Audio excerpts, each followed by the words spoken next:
이승만은 세종대왕과 맞먹는다.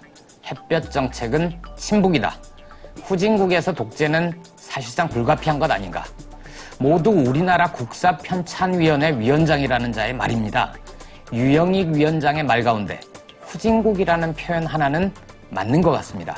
많은 이들이 반대를 했는데도 결국 미국에서 대한민국을 개망신시킨 윤창중 전 청와대 대변인에 이어 국사편찬이 아니라 국사편향을 하는 사람을 국사편찬위원회 위원장에 앉힌 이 나라. 분명 세계가 비웃을 후진국입니다. 1인당 474만 원짜리 다과체험, 행사 전체가 아니라 1인당입니다.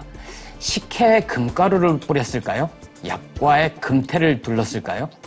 보통 사람들은 이 가격 맞추기 힘들 것 같습니다.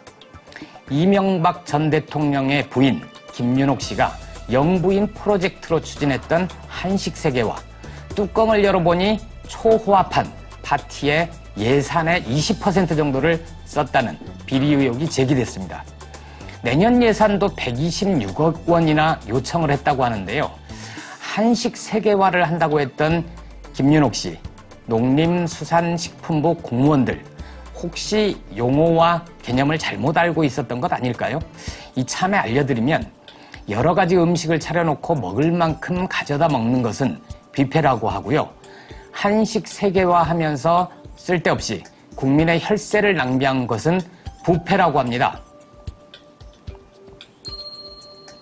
해직자의 노조가입 허용규약을 시정하지 않으면 법외 노조로 만들겠다.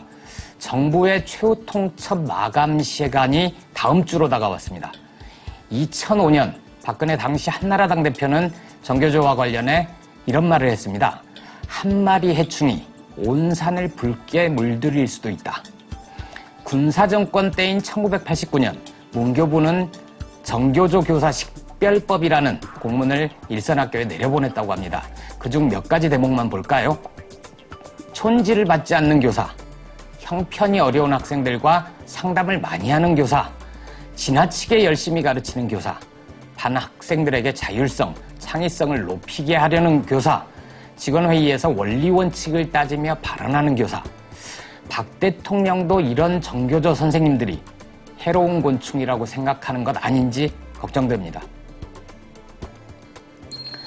나는 후쿠시마 쌀을 매일 먹고 있다.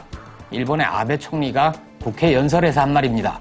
아베 총리는 IOC 총회에서도 후쿠시마 오염수가 완전히 통제되고 있다. 이런 말을 했다가 하루 만에 거짓말이 들통난 적이 있지요.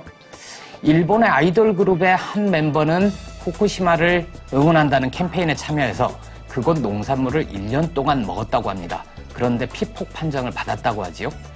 후쿠시마 쌀, 아베 총리 너나 많이 쳐드세요. 이왕이면 후쿠시마 생선 얹어서 초밥으로 만들어서요. 기초연금 축소에 이어 박근혜 대통령의 복지 공약이 줄줄이 파기되고 있습니다. 새누리당은 복지 공약 출구 전략을 검토하고 있다는데요. 4년 전으로 돌아가 볼까요? 정치는 신뢰다. 약속이 무너진다면 앞으로 한나라당이 국민들에게 어떤 약속을 할 수 있느냐. 이명박 정부가 세종시 축소 의견을 냈을 때 박근혜 대표의 발언이었습니다. 또 재작년 동남권 신공항이 백지화되자 약속을 지켜야 예측 가능한 정치가 된다. 이런 말을 하기도 했는데요. 많은 분들이 지난 대선 때 거리 곳곳에 걸려있던 새누리당의 새빨간 복지 공약 현수막을 기억하실 겁니다. 너무 선명해서 잘 잊히지도 않는데요. 원칙과 신뢰의 정치인이라는 이미지는 대통령이 될 때까지만 필요했던 또 다른 뻥 공약이었나 봅니다. 지금까지 김보엽의 시민K였습니다.